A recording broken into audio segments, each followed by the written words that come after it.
नाशिक येथे 94वे अखिल भारतीय मराठी साहित्य संमेलन मोठ्या थाटात संपन्न होत असून या संमेलनामध्ये माननीय श्री बाळासाहेब हरिश्चंद्र शेंदुरकर सर यांचा आहार आणि व्यायाम जीवन संजीवनी या एटीएम प्रकाशनच्या पुस्तकाचं प्रकाशन करण्यात आले।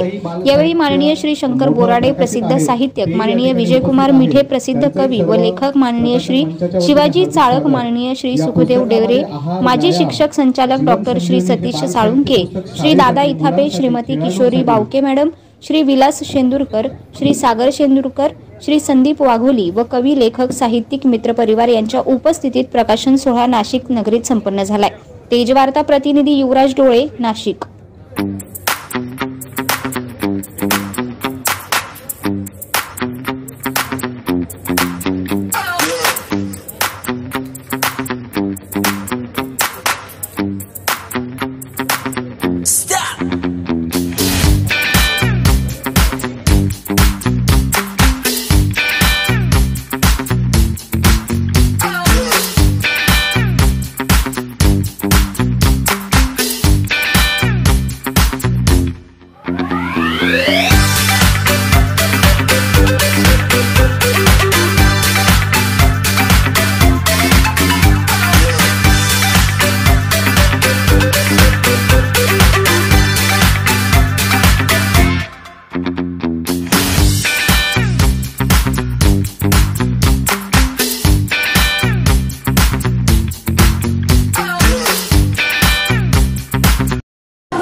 बीडवरून आलेले साहित्यिक बाळासाहेब हरिश्चंद्र शेंदुरकर हे क्रीडा साहित्यिक आहेत आणि त्यांनी बालसाहित्याची आत्तापर्यंत 5 पुस्तके लिहिलेली आहेत आणि अलीकडेच त्यांचं आहार आणि व्यायाम जीवन संजीवनी हे जे पुस्तक आहे हे आज 94व्या अखिल भारतीय साहित्य संमेलनामध्ये प्रकाशन मंचच्या व्यासपीठावर त्याचं प्रकाशन झालेलं आहे।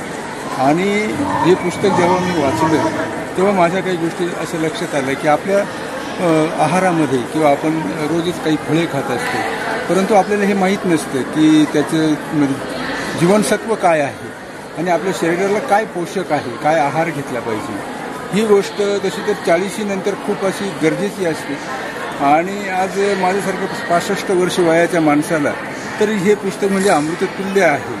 आणि याच्यामध्ये अगदी आपल्या घरामध्ये मिळणारे लिंबू असेल, लसूण असेल, कांदा असेल, हे असे जे फळं आहेत किंवा ज्या भाजीपाल्यांमधले हे आहे ते सगळं याच्यामध्ये, चिंच आहे, अंजीर आहे, ते याच्यामध्ये जे जीवनसत्व आहे हे आपल्या शरीराला किती पोषक आहे, किती आवश्यक आहे। कारण आपली जीवनशैली ही आहारावरती अवलंबून आहे आणि आहार सकस असला, कसदार असला तर आपली बौद्धिक क्षमता ही देखील चांगली राहते। त्या दृष्टीने मला असं वाटतं की आहाराचे प्रमाण, व्यायामाची काळजी किंवा या सर्व ज्या गोष्टी आहे या पुस्तकामध्ये खूप अशा छान दिलेल्या आहेत त्यांनी।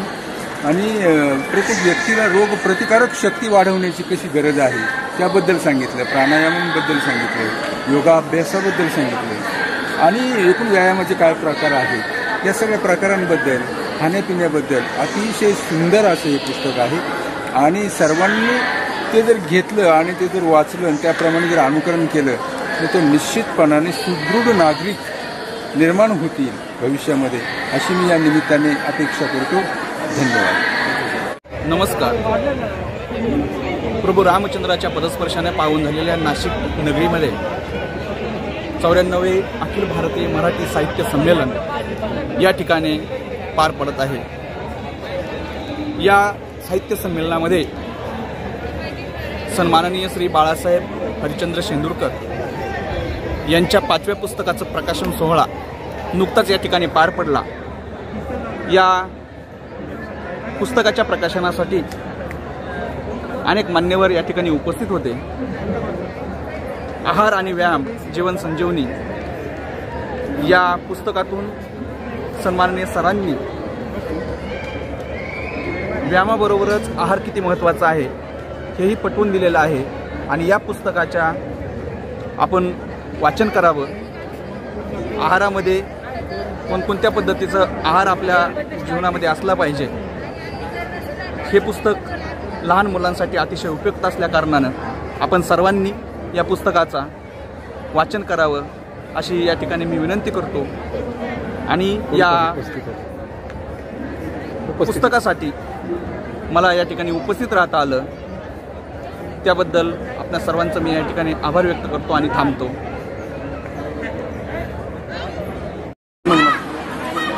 94व्या अखिल भारतीय मराठी साहित्य संमेलन कुसुमाग्रज नगरी नाशिक या ठिकाणी आयोजित केलेलं आहे. त्यानिमित्त आम्ही सर्व साहित्यिक या नाशिक नगरीमध्ये आलेलो आहोत आणि दुग्धशर्करा योग म्हणजे माझं 5वं पुस्तक प्रकाशन साहित्यिकांच्या कुंभमेळ्यामध्ये या नाशिकमध्ये होत आहे. पुस्तकाचं नाव आहे आहार आणि व्यायाम जीवन संजीवनी. ATM पब्लिकेशनचं हे पुस्तक आहे. त्याचबरोबर शब्दगंध साहित्यिक परिषद अहमदनगरचं मला मार्गदर्शन मिळालेलं आहे आणि आज या आहार आणि व्यायाम जीवन संजीवनी या पुस्तकाचं प्रकाशन महाराष्ट्राचे सुप्रसिद्ध साहित्यिक कवी शंकर बोराडे साहेब यांच्या शुभ हस्ते झालेलं आहे. त्याचबरोबर प्रमुख पाहुणे म्हणून त्या ठिकाणी कवी विजयकुमार मिठे साहेब हे उपस्थित राहिलेले आहेत. ते सुप्रसिद्ध असे साहित्यिक आहेत. यूट्यूबवर त्यांच्या अनेक साहित्यिकच्या व्हिडिओ आहेत. त्याचबरोबर शिवाजीराव चाळक साहेब, त्याचबरोबर आपल्या बीड जिल्ह्याचे सन्माननीय डॉक्टर सतीश साळुंके या ठिकाणी उपस्थित होते.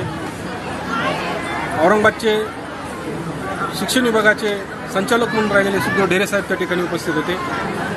त्याचबरोबर आमचे मित्र दादासाहेब विथापे, आमचे विलास शेंदुरकर, सागर शेंदुरकर, त्याचबरोबर संदीप वाघले हे सर्व त्या कार्यक्रमासाठी उपस्थित राहिले. त्याबद्दल मी त्यांचा आभार व्यक्त करतो. आणि माझ्या या पुस्तकामध्ये शालेय अभ्यासक्रमामध्ये विद्यार्थ्यांनी व्यायाम कसा करावा, त्याचबरोबर विद्यार्थ्यांनी आहार कसा घ्यावा, खेळाडूंना विद्यार्थ्यांना सर्वांना उपयोगी पडेल अशा प्रकारचं पुस्तक मी आज प्रकाशित केलेलं आहे. या नाशिक शहरामध्ये अतिशय निसर्गरम्य अशा परिसरामध्ये साहित्यिकांची मांदियाळी याप्रमाणे महाराष्ट्रातून नव्हे तर भारतातून अनेक साहित्यिक युवा साहित्यिक या ठिकाणी आलेले आहेत. अतिशय रंगदार कार्यक्रम आयोजित केलेला आहे. नाशिकचे पालकमंत्री आदरणीय छगनरावजी भुजबळ साहेब, त्याचबरोबर या ठिकाणी उपस्थित असलेले महामंडळाचे अध्यक्ष कौतुकराव ठाले पाटील साहेब, त्याचबरोबर डॉक्टर जयंत नारळीकर यांच्या सर्वांच्या मार्गदर्शनाखाली हे साहित्य संमेलन या ठिकाणी संपन्न होत आहे. निश्चितच नवीन साहित्यिकासाठी ही एक मेजवानी होती आणि या नाशिक शहरामध्ये या कुसुमाग्रज नगरीमध्ये माझा आहार आणि व्यायाम जीवन संजीवनी हे पुस्तक प्रकाशित झालेलं आहे. याचा मला खूप आनंद झालेला आहे. भविष्यामध्ये निश्चितच खेळाडूंसाठी आहार आणि व्यायाम जीवन संजीवनी हे पुस्तक मी बघितलं आणि मला विलक्षण आनंद आणि त्यांच्याबद्दल अभिमान यासाठी वाटतो की ते अतिशय उत्साही शिक्षक आहेत. एका शिक्षकाचं जे कर्तव्य असतं आपल्या विद्यार्थ्यांच्या प्रती, आपल्या समाजाच्या प्रती, खरोखरच त्यांचं ते खूप चांगलं निर्वहन करतायत. आणि शिक्षक असून देखील त्यांनी जवळपास 5 आणि मला वाटतं हे 6वं त्यांचं पुस्तक आहे आणि त्यांचे विषयसुद्धा हे सगळे जीवनवादी विषय आहेत. म्हणजे आपलं जीवन सुसंस्कारित कसं होईल, चांगलं कसं होईल या दृष्टिकोनातून ते प्रयत्न करत आहेत. एक शिक्षक असतो तर खरं म्हणजे शिक्षकाची शाळा ही शाळेची घंटा वाजल्यानंतर सुरू होत असते, कारण तो शाळेचा शिक्षक नसतो, तो एक समाज जीवनाचा शिक्षक असतो. या अर्थानं बाळासाहेबांचं हे जे काम आहे उल्लेखनीय आहे. मी त्यांचं अभिनंदन करतो.